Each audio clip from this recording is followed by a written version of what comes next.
Olha, há quem diga que ser independente é conquistar a liberdade e a democracia, que até o Uner já adiantou aí para a gente. Seguindo essa linha de raciocínio, a nossa independência de fato só ocorreria quando conquistarmos a liberdade e a vivência da democracia, que é a eficácia do Estado Democrático de Direito. Mas não demagogicamente repleto de falácias, do jeito que se traduz a indignidade para todas as pessoas. E democracia é outro termo que tem sido muito, mas muito utilizado, tanto por políticos quanto por autoridades da República, que nem deveriam atuar politicamente, e também pela mídia. Mas usando esse termo de forma, no mínimo, incoerente. Na concentração da manifestação aqui em comemoração à independência em Araxá, nós também ouvimos os participantes sobre isso. Vamos assistir aí o VT. Olha, a gente continua aqui direto do estacionamento do estádio Fausto Alvim, nessas manifestações de 7 de setembro, em 200 anos da independência do Brasil, agora conversando com o Robson Merola, que é advogado, já esteve aqui conosco no X da Questão, nos abrilhantando aí com seus comentários e as suas opiniões, e agora é candidato a deputado estadual aqui por Araxá. Robson, e agora vamos falar de democracia. Essa é uma palavra que tem sido usada, ao meu ver, para situações extremamente antagônicas do ponto de vista do que eu compreendo democracia. Os atos de 7 de setembro do ano passado, por exemplo, foram chamados pela principal emissora do país, no jornal de mais audiência do país, o Jornal Nacional, como atos antidemocráticos de pessoas fascistas que roubaram, sequestraram as cores nacionais. Manifestar-se, dar a sua opinião, isso não é democracia? Na cabeça deles não, né? Mas é só na cabeça deles. A gente precisa entender que a esquerda vive de narrativas e vive de chavões. Então, quando eles repetem fascista, genocida, isso, eles estão repetindo chavões para ver se cola. Para ver se cola, né? Democracia é liberdade de expressão, democracia é liberdade de escolha, democracia é respeitar a decisão das urnas, que não foi respeitada no Brasil nos últimos 4 anos. Nós votamos, elegemos um presidente democraticamente e ele que é dito, é ditador, é fascista e tal, é o primeiro a defender a democracia, é o único que cumpre a Constituição aqui no Brasil. Eu não entendo como é que as pessoas às vezes não percebem isso. Olha quem é que está descumprindo a Constituição, quem é que está mandando prender pessoas porque exprimiram opinião, exprimiram pensamento. Olha quem é que está fechando, exilou jornalista, pelo amor de Deus. Se fosse para o Bolsonaro perseguir as pessoas que falam mal dele, não tinha prisão nesse país, porque tem uma parcela da população que não compreende o que é narrativa e o que é fato. Não dá para entender um negócio desse. Olha, a democracia, na realidade, ela é a vontade do povo, né? A vontade da nação, é o nosso direito ser respeitado. Isso que é a democracia, na minha opinião.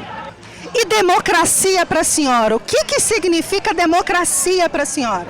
Democracia é a pessoa ser livre para escolher o que ela quer, a vida que ela quer, para os filhos, para os netos e para todo o país. A senhora se sente ofendida? Ofende a senhora? Quando a senhora chega, por exemplo, e liga a televisão e mostra um ato como esse, como foi no ano passado, né? A cobertura que a TV Globo fez dos atos, se dirigindo às pessoas que foram às ruas, como pessoas que tinham sequestrado as cores da bandeira, eram pessoas perigosas, fascistas e antidemocráticas em atos antidemocráticos. Olha, o ano passado eu estive aqui também, participei da passeata, e o que acontece? Eu tenho 71 anos, eu luto pela liberdade dos meus filhos, meus netos. O mais importante no mundo é a liberdade, o resto é tudo balela. Nós temos que entender que tudo tem a sua razão. Essa entidade ou essa empresa que faz o que faz e que tem feito muita coisa, é obviamente por absoluto interesse financeiro. Então, os que trabalham lá são obrigados a fazer o que estão fazendo, ou estão despedidos, porque o patrão mandou. Então, absolutamente o negócio é financeiro. Se melhorar a parte financeira para o lado deles, eles mudam a bandeira na hora. Quando manifestar-se virou antidemocracia? Democracia é isso aqui que a gente está vendo no estádio. É o povo participando, é a liberdade do povo. Democracia é o poder do povo. O povo é que decide, o povo é que escolhe. Autoritarismo, que é o que as pessoas estão falando, que nós somos fascistas e somos antidemocratas, estes são os verdadeiros fascistas e ditadores. Democracia, um país democrático, ele tem direito de escolher o seu comandante em todas as esferas e cada um tem que trabalhar dentro das 4 linhas da Constituição Federal. O que rege a democracia chama Constituição Federal. O poder do presidente, o poder do Congresso Nacional, que é o legislativo, e o poder do judiciário independente só para julgar as questões políticas do país.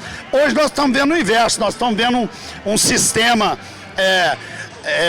autoritário por parte do judiciário, querendo mandar mais do que o presidente, querendo interromper leis votadas no Congresso, sancionadas pelo presidente, e chama isso de democracia. Democracia é o povo na rua, mostrando que democracia é o povo que escolhe o governo que ele quer, o presidente que ele quer, o deputado que ele quer, o prefeito que ele quer. Ao contrário também do executivo de Araxá, que proibiu no desfile de 7 de setembro usar verde e amarelo. Isso é o fim do mundo, isso é comunismo. Isso é autoritarismo, ditadura. Nossa bandeira jamais será vermelha. Hoje completamos 200 anos de independência. É um marco muito importante e que nós vamos continuar lutando para que a democracia impere e que a gente continue tendo essa independência. Independência ou morte, como diz Dom Pedro I. Hoje está fazendo 200 anos disso. Então, não vamos aceitar a ditadura no Brasil, muito menos no município. Enquanto eu, vereador, estiver, ou se eu for para Brasília, eu estarei com a bandeira da democracia e com a bandeira do povo na mão. Na prática, temos visto cada vez mais pessoas que se colocam ao lado da democracia, defendendo, na verdade, atitudes autoritárias que, na realidade, só seriam possíveis em ditaduras. Não sei se por vergonha, mau caratismo, tentam impor as próprias convicções pessoais e arvoram-se donos da sociedade civil com o direito de impor o seu projeto pessoal de sociedade, dizendo que isso é democracia. É o conceito que você trouxe lá do Confúcio, né, Uner? Aprofunda aí pra gente.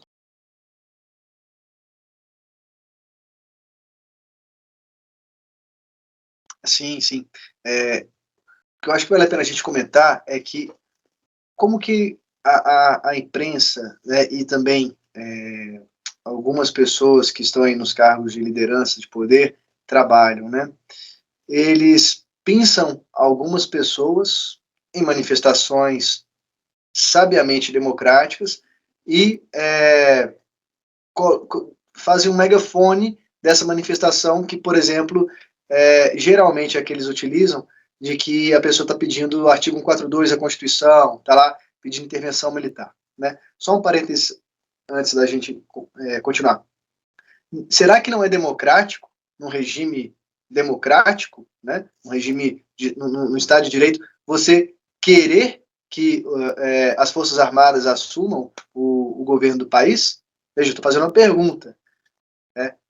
Se no artigo 142 as Forças Armadas elas são colocadas como forças de estabilização e a pessoa, olhando para a realidade, vê que os poderes estão batendo cabeça, está faltando equilíbrio entre os poderes, será que essa pessoa não pode, no exercício democrático dela de liberdade de expressão, pedir a intervenção militar? Será que isso é um ato antidemocrático? Fecha parênteses, né?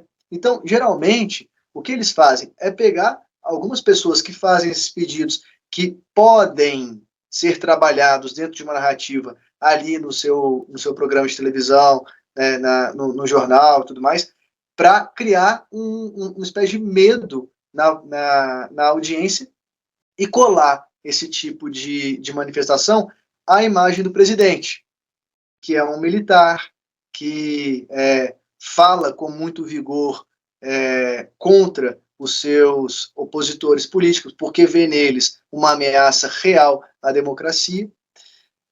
E nessa tentativa, eles tentam, claro, enfraquecer a posição do presidente, né? Esse é o contexto que a gente está vivendo para tentar caracterizar uma manifestação como a do 7 de setembro como antidemocrática, né?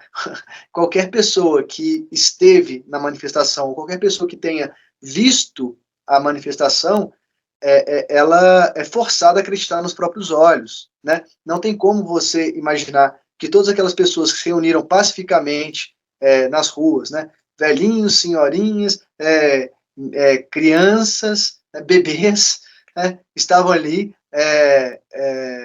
eram todos ali fascistas, eram pessoas antidemocráticas pedindo a cabeça das pessoas. Não. E mesmo aquelas pessoas que pedem o fim do STF, na minha visão, não sei se elas agem de forma antidemocrática, né? Eu, pessoalmente, não sou contra existir um órgão de cúpula no judiciário, né? Eu sou advogado, acho que é necessário, sim, que haja uma corte constitucional. Mas será que a pessoa que está vendo tudo o que está sendo feito, sobretudo na Suprema Corte, uma Suprema Corte que solta um bandido condenado em 3 instâncias, será que essa pessoa, esse homem médio, essa pessoa comum, ela não tem o direito democrático de olhar e falar, poxa, eu acho que não tem que existir esse tipo de tribunal, não? Tribunal que solta bandido condenado em 3 instâncias, e ainda que tem mais de 200 funcionários, que custa centenas de milhões de reais todos os anos no orçamento. Será que um tribunal desse merece? A pessoa média, né, ela tem todo o direito de pensar isso e manifestar isso, né? E mesmo se a pessoa ela trabalhar efetivamente, né, diante dos meios políticos adequados, criando um movimento político sem pegar em armas, né, como a esquerda faz geralmente, né, por meio do convencimento, da argumentação, essa pessoa, será que ela não está no exercício democrático do seu direito de tentar uma transformação social no seu país, né? Mas, enfim, a democracia, ela é uma dessas palavras que está sendo vulgarizada, né? Voltando aí ao início, né? Tantas palavras estão sendo deixadas de lado, né?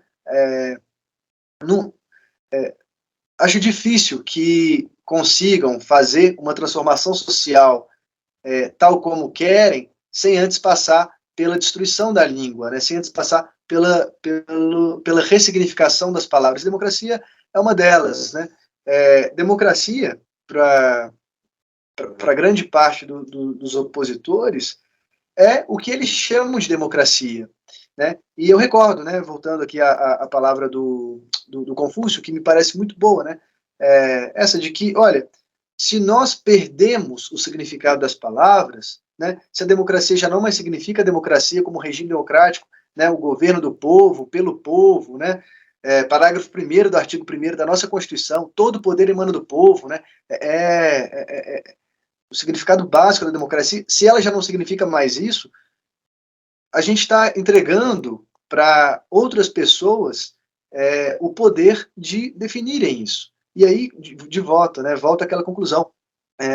A gente perdeu a nossa liberdade.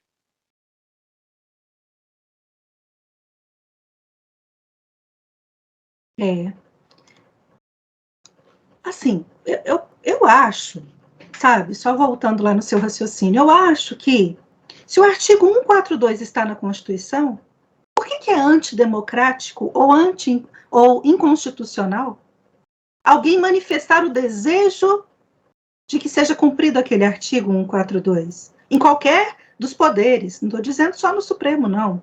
Em qualquer um. Se ele está lá na Constituição, por que ele se tornou inconstitucional? Professor Cláudio? Muito bem, Gi. Sobre essa questão da democracia, a democracia seria valer a vontade da maioria das pessoas. Os pensadores da escola austríaca, eles acreditavam que a democracia é o melhor regime que nós temos, para trocar os governantes sem que haja derramamento de sangue. Essa é uma virtude da democracia.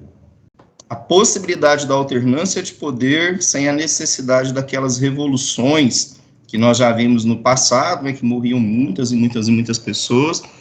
A democracia tem essa vantagem, tem eleição, a pessoa escolhe o candidato, né, as pessoas escolhem o candidato, a maioria escolhe quem vai governar o país. E pelo que eu estou vendo, o povo brasileiro tem evoluído tanto, tem mostrado uma evolução de uma consciência política, de uma consciência social, para as coisas que estão acontecendo tão grande, de uma forma tão intensa, que o Datapovo está mostrando para a gente que a escolha do povo brasileiro vai ser para que a gente continue sendo um país livre, que a gente continue sendo um país democrático, que as pessoas possam continuar fazendo as suas escolhas, né? E esse país democrático, esse país livre, ele só é possível se nós barrarmos a volta da esquerda ao poder. A mesma esquerda que na fala do Lula quer fazer o cerceamento da liberdade de expressão, com aquele politicamente correto, fazer o cerceamento da liberdade de expressão, fazendo o controle da mídia, da imprensa, né? Então, como que nós vamos manter a nossa liberdade? Votando contra o projeto de poder que quer limitar a nossa liberdade. Como que nós vamos proteger a democracia? Votando contra o projeto de poder que quer derrubar os valores importantes da nossa democracia. E esse projeto de poder que eu vejo, que quer destruir a liberdade e a democracia no Brasil, é o projeto da esquerda, né? E é o projeto do Lula e do PT. Bom, esses pensadores da escola austríaca, eles diziam o seguinte: a democracia, além dela ter a virtude de permitir a alternância de poder sem a necessidade de uma revolução sangrenta, ela ainda tem uma outra virtude, que é o que está acontecendo no Brasil hoje, a possibilidade da educação das massas.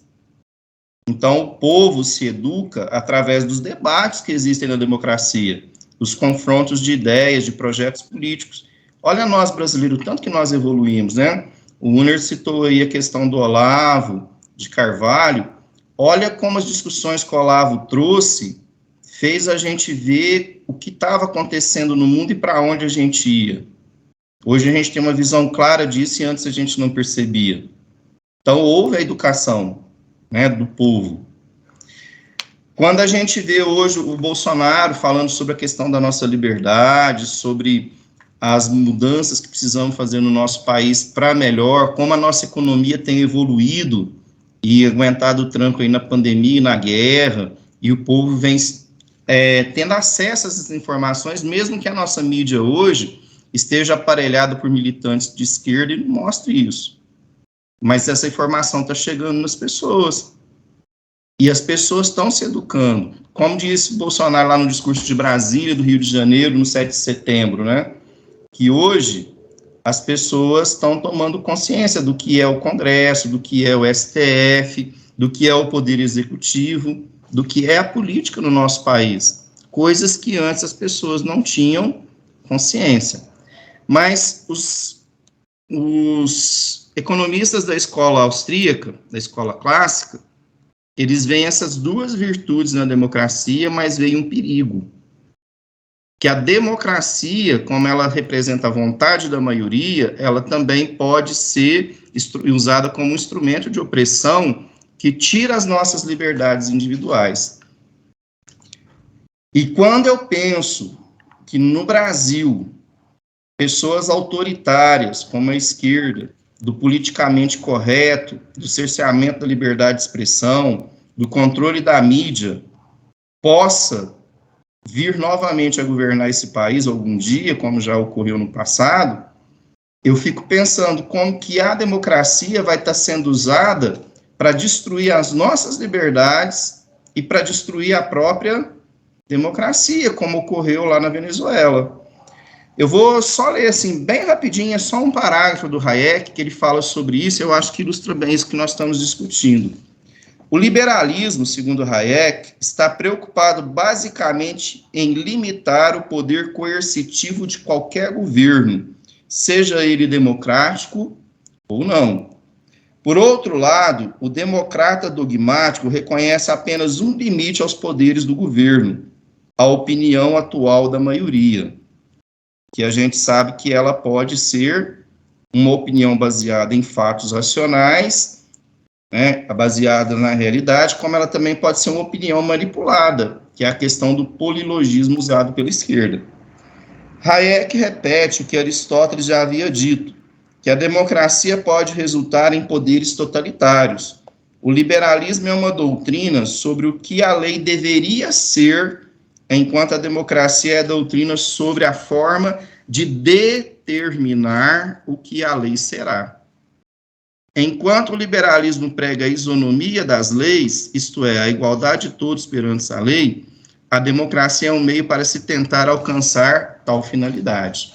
Então, assim, só para fechar a minha fala, vamos lembrar dos governos Lula e Dilma. Governo Lula e Dilma, será que foi um governo que colaborou para nós sermos iguais perante a lei? Quando eles trouxeram aquela divisão da sociedade brasileira, né, que é a nova luta de classes da nova esquerda, mulher contra o homem, o preto contra o branco, o homossexual contra o heterossexual, e começaram, através dessas políticas identitárias, criar leis de cota, criar leis que protegem determinados grupos de forma diferente dos outros. Será que isso está colaborando para a democracia? Será que está colaborando para nós sermos iguais perante a lei? Esses dias eu tive uma discussão no sentido político, de debate, aqui em Uberaba, com uma candidata que é negra e defende o movimento racial sob o ponto de vista da esquerda, esse ponto de vista da divisão racial. Inclusive, nessa discussão eu até citei, o que você acha do Fernando Holliday, que é negro, mas não concorda com essas suas pautas, vê de uma maneira diferente? Você aceita a opinião dele como homem negro, conservador e de direita, e que diverge da sua opinião? E coloquei para ela o seguinte: eu te respeito como pessoa, mas eu não me sinto representado por suas pautas. Nós não precisamos de uma pessoa que represente a mulher negra no parlamento. Nós precisamos de pessoas que representem todo o povo brasileiro. Direitos humanos são valores universais, cabem a todas as pessoas, né? E eu concordo com os liberais da escola clássica. Devemos ser iguais perante a lei. E se nós queremos ser todos iguais perante a lei, qual é o projeto de governo de país que hoje defende a igualdade de todos nós, independente de sexo, de cor, de raça ou de opção sexual? Omara, a gente aprende desde criancinha, né, a definir as coisas democraticamente, né? Em grupos escolares, salas de aula, a gente tem que eleger o representante da sala de aula. Até quando a gente se divide em pequenos grupos para fazer um trabalho escolar, quem é que vai lá na frente falar? Quem é que vai lá na frente apresentar? Quem vai ficar com isso? Quem vai ficar com aquilo? Eu acho que em tudo isso a gente vem exercendo a democracia desde pequenininho, desde criança, né? Mas ao longo aí dos últimos, pelo menos dos últimos 3 anos e 9 meses, estamos em setembro, a gente não viu o exercício prático da democracia, já que nós tivemos um presidente eleito com 57 milhões de votos e que todo mundo trabalhou, todo mundo assim, né? Os poderosos, o sistema, trabalhou contra. Quem foi antidemocrático, afinal de contas, nessa história? Os 57 milhões que o elegeram ou aquele sistema bruto que tem trabalhado contra e tentado empichá-lo aí ao longo dos últimos 3 anos e 9 meses? Hoje, a democracia, assim, na teoria é tão bonita, né? Muito bonita. Mas, assim, eu vendo essas pessoas aí defendendo atitudes autoritárias, né? Que nós vemos apenas em ditaduras, isso tem me incomodado bastante, tá? Vendo pessoas falar em democracia e ter atitudes autoritárias. Porque a maioria das pessoas, né, nós, né, a gente tem boa fé na democracia, a gente acredita, né, e acredita que é a melhor forma de governo, não é isso? Daí eu fui pesquisar, né, a Gi deu essa missão e eu fui pesquisar sobre a democracia.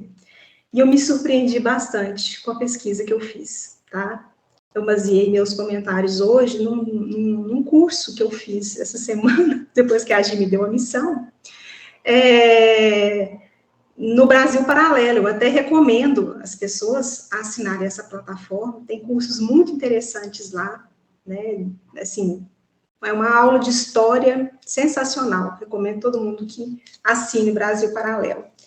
E nesse documentário, pessoal, diz que todos os governos, eles são obrigados a se apresentarem como democráticos, tá? Porque o único governo aceitável, tá?